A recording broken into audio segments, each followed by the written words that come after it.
That's right. Pleased to be joined by Carter Hutton for his weekly appearance talking goaltending. And we've got some fascinating matchups to get to, Carter. But first, wanted to ping you on the news that Marc-Andre Fleury is returning for yet another season, turns 40 in November.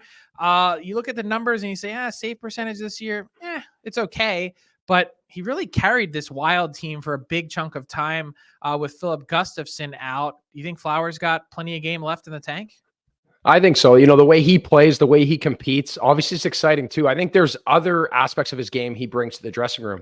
Everybody loves him. There's that side of it as well. So at his age and what he's able to do, a guy I was always jealous of that played a lot of minutes, and even the way he practices, he always takes good care of himself. So it's not surprising that he can continue playing, and obviously excited for him. And I think everybody in Minnesota is as well.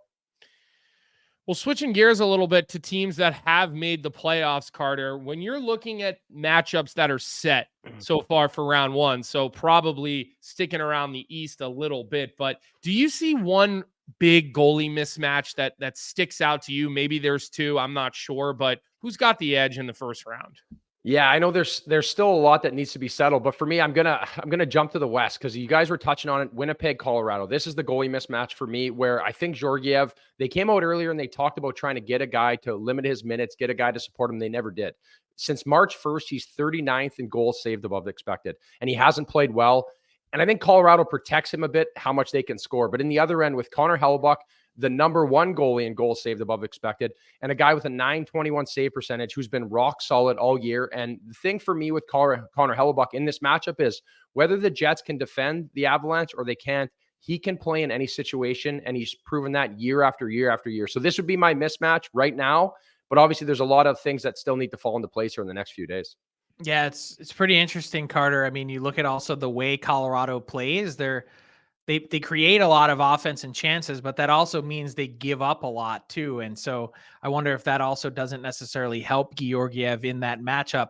Talking about Vegas, they've been all over the map this year. Adin Hill obviously missed a huge part of this season. How concerned are you about Hill and his game heading into the playoffs? A little bit concerned. I thought he was going to come back smoother, from that injury. I wasn't sure what was going on. He hasn't looked great since coming back. And before that, the 13 games before, he only had 4 wins. So early in the season, he was rock solid. He was one of those guys that looked like he may run away with the Vezina if he stayed healthy. Finishing with a .910 save percentage obviously is decent numbers, but his game has dropped off a lot. But I also look for this Vegas team to be healthy with all their players in the lineup. And for him, I think tomorrow night against the Anaheim Ducks, getting a start at home, a quality start to kind of propel him into the playoffs will be important for Adin Hill. So I'm kind of halfway with him, worried. I also think this team is going to do a good job in the playoffs of protecting him.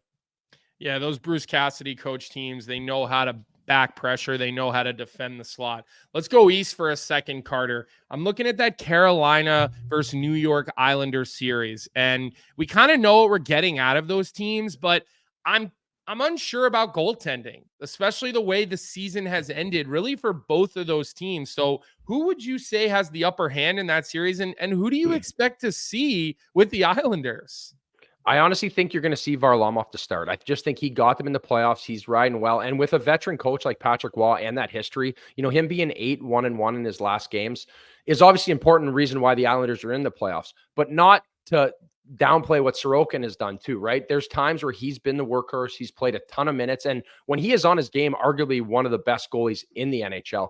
So for me, I wouldn't be surprised seeing him in the last game of the year. And in fact, you might see both these goalies, like depending on what the leash is going to be with Varlamov.